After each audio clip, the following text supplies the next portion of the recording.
मुख्यमंत्री ठाकुर सुखविंदर सिंह सुक्खू ने आज जिला कांगड़ा के इंदौरा विधानसभा क्षेत्र के अंतर्गत कंदरोड़ी में 268 करोड़ रुपए की लागत से बनने वाले वरुण बेवरेजेस लिमिटेड के पेप्सी बॉटलिंग प्लांट की आधारशिला रखी। उन्होंने कहा कि कांगड़ा जिला में इतने बड़े निवेश से लगने वाला ये पहला उद्योग है। इससे क्षेत्र में विकास को नई रफ्तार और आर्थिकी को बढ़ावा मिलेगा। उन्होंने कहा कि इस उद्योग के माध्यम से 2000 से अधिक युवाओं को रोजगार व स्वरोजगार के अवसर प्राप्त होंगे। मुख्यमंत्री ने इंदौरा के औद्योगिक क्षेत्र में बेहतर सड़क सुविधा प्रदान करने के लिए पर्याप्त बजट प्रदान करने का आश्वासन भी दिया। उन्होंने कहा कि हिमाचल प्रदेश पूरे देश में निवेश के लिए एक उपयुक्त स्थल है। राज्य सरकार निवेशकों को अपने उद्योग से बड़ा कारखाने का शिलान्यास होने जा रहा है। हिमाचल प्रदेश को बने हुए 75 साल हो चुके हैं। कभी भी इतना बड़ा कारखाना जो 250 करोड़ से ऊपर का है आज तक कांगड़ा के इंदौरा में कभी नहीं आया। और पिछले 10 साल से भी हम जितना मर्जी इन्वेस्टमेंट करने की बात करते हो, लेकिन मैं धन्यवाद देना चाहूंगा रविकांत जयपुरिया जी का कि आपसे हमारी मुलाकात हुई और आपने कहा कि मैं हिमाचल प्रदेश में जो देवभूमि है उसमें अपना एक कारखाना लगाने के बारे में विचार कर रहा हूं। हमने कहा कि आप विचार नहीं, आप वहां लगाइए। हिमाचल के लोग एक तो जो बड़े मेहनती लोग हैं, सीधे साधे लोग हैं, आपको हर काम में मदद मिलेगी। और आज खुशी है कि जो 3 महीने पहले आपसे बात हुई थी, आज उसका शिलान्यास करने मैं और कंपनी के चेयरमैन श्री रविकांत जयपुरी जी खुद आए हैं। हमारा सपना हिमाचल प्रदेश को आत्मनिर्भर बनाना है। आप जानते हैं 1 वर्ष पहले जब कांग्रेस की सरकार बनी, प्रदेश की आर्थिक हालत ठीक नहीं थी। आज भी आर्थिक हालत ठीक नहीं है। प्रदेश पर तकरीबन 85,000 करोड़ रुपए का कर्जा है। सरकारी कर्मचारियों के ऊपर जो 10,000 करोड़ की देनदारियां हमारे पर चढ़ी हुई है, और इस व्यवस्था को सुचारू रूप से चलाने के लिए हमें और कर्ज लेना पड़ रहा है। लेकिन क्या हम सभी कर्ज के सहारे इस प्रदेश को चलाएं? अगर हम इस दृष्टि से कार्य करेंगे तो आने वाली जो युवा पीढ़ी है, आने वाले जो युवा पीढ़ी के हमारे युवा साथी है, उनके सर पर, उनके हर एक कंधे पर तकरीबन 1.5 लाख रुपए पर व्यक्ति का कर्ज चढ़ा होगा। आज भी हिमाचल प्रदेश की 75 लाख की जनसंख्या पर 1,02,000 रुपया प्रति व्यक्ति का कर्ज चढ़ा हुआ है।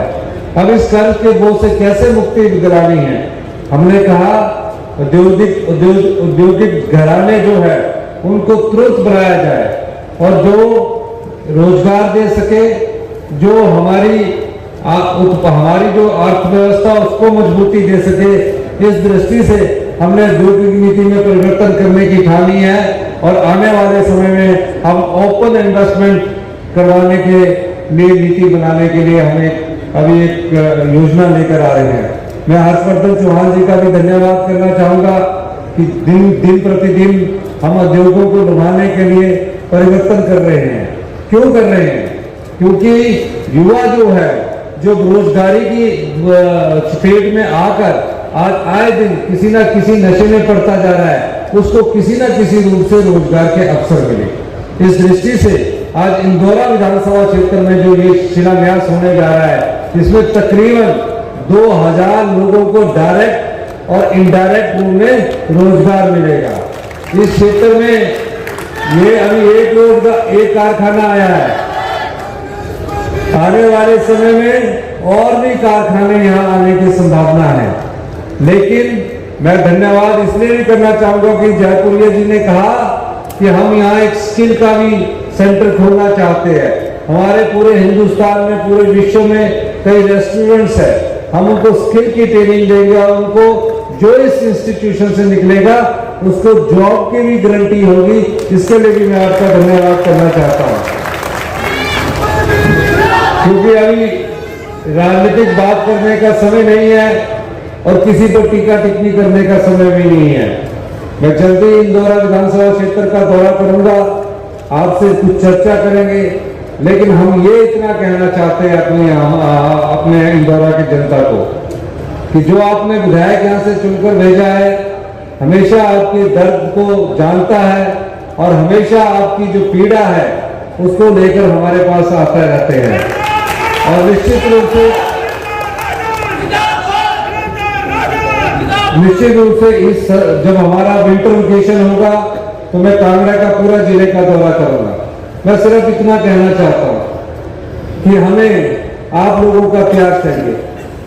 हमारी अर्थव्यवस्था अभी 20% के करीब पटड़ी पर आई है पहले साल में, वो भी हम दिन रात मेहनत करके दिन रात के 2-2 बजे तक बैठकर कानून बदलते हैं, नियम बनाते हैं, आपके प्रति हमें कैसे आगे लाना है, आम समाज को कैसे आगे लाना है, इस सोच से हम कार्य कर रहे हैं।